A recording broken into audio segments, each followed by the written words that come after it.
the kind of threats that are now being issued and the nuclear bogey which has been raised by not just Donald Trump but former Russian President Dmitry Medvedev as well, who's still part of the security apparatus of Russia. Let's bring in Ravi Joshi, visiting fellow of the Observer Research Foundation, to talk about it. Good evening to you, Ravi. What do you make of what's happening? How seriously should the world be taking these two bickering men? Well, you have rightly put it that these two bickering men, that shows that the world really cannot take them seriously. The world has now got accustomed to President Trump's maverick announcements, which are basically disrupting the world order, not in any kind of a concrete action, but as threats, which are, sometimes they sound empty rhetoric, but then they become concrete threats like imposition of tariffs, which are truly upsetting the world economy. And we cannot completely disregard Trump, but we cannot at the same time take him seriously, literally, on everything that he says. This entire snafu between former President Medvedev of Russia and President Trump is absolutely unwarranted and an irrelevant distraction from the major problems that are facing the region. Sorry. You see, this is in no way affecting the course of the war in Ukraine. And the fact that it's not really specific. I mean, Donald Trump has said nuclear submarines. It's not clear whether these are nuclear powered submarines, whether they are nuclear armed, or both. Well, when you say nuclear submarines, they mean nuclear armed submarines. Just having a nuclear engine does not make it a major threat.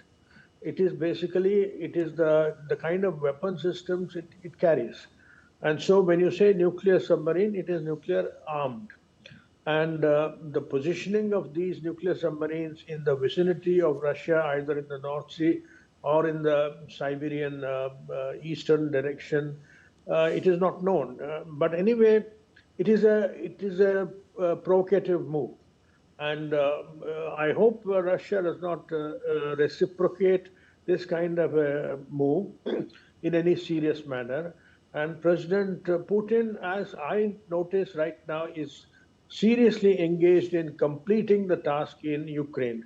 If you see what has happened in the last 1 or 2 hours, the news that came out just now is that some 8,000 casualties have been inflicted in Ukraine, and Russia has captured 7 major military industrial complexes in Ukraine, which is a very alarming and shocking development, because this suddenly escalates the war into an unknown territory.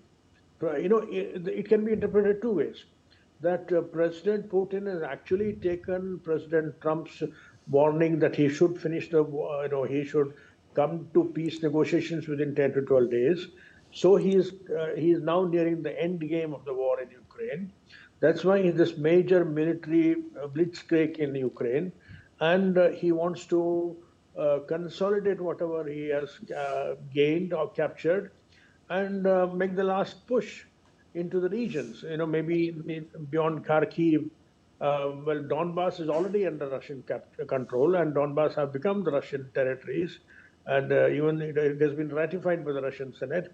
So now what he wants to capture is as much of Ukrainian eastern territories that have Russian population, and probably he wants to complete this end game in the next week or so, and then come to peace talks as per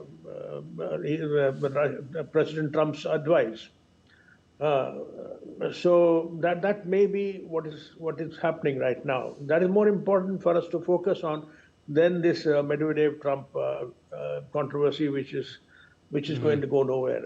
But do you think Donald Trump has made this statement, whatever kind of statement it is, because it was Medvedev who really stirred things up by mentioning the Russian dead hand, which is quite a specific kind of a term to use, and perhaps that's what alarmed Donald Trump? Yes, I know this dead hand it was a Cold War era terminology, which meant that a nuclear apparatus would automatically switch on the controls in case all the political leadership is eliminated. That is what the dead hand refers to. Now, to revoke that kind of a terminology is absolutely, unwarranted on the part of Medvedev. And Medvedev, as it is known as a hardliner. He's a hawk in the Russian political structure. But he's completely a puppet of President Putin. I mean, he does not have an independent constituency of his own or a power base of his own. And, if President Putin is letting him make these noises because it suits him to respond to President Trump's outbursts.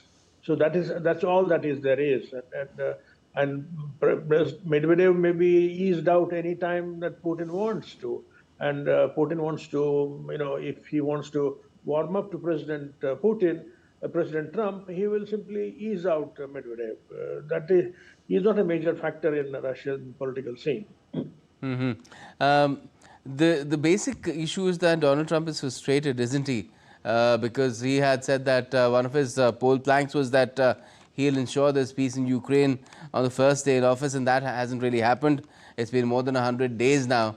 So, do you feel that is something that is making Trump make these statements, and yet he's unable to force Putin to come to the negotiating table?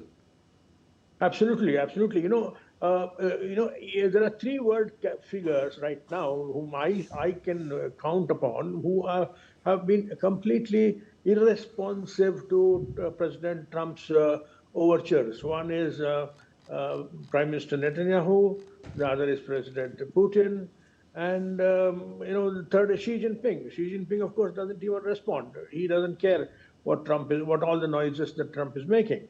So President Trump seems to be quite a helpless man. I mean, he is making all kinds of noises, saying that I stopped 5 wars in five major regions of the world, and I should be now getting the Nobel Prize, and all kinds of desperate statements he's making. But the major conflict areas are still in conflagration. There is still fire burning in these regions, like Israel's attack on Palestine or Russian attack on Ukraine. The fires are very much burning in these regions, and President Trump is unable to do anything.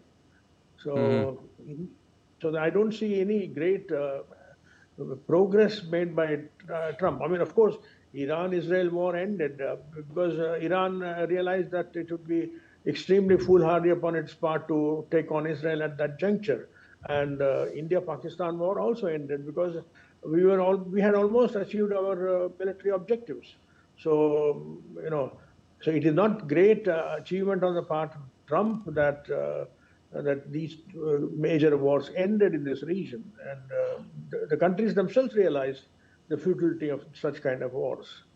But do you feel that we are in a fairly dangerous zone now because of the kind of words that have been thrown about in terms of mobilizing nuclear submarines? Does the world really face the danger of a nuclear confrontation, which can be, well, it can really destroy the entire No, world?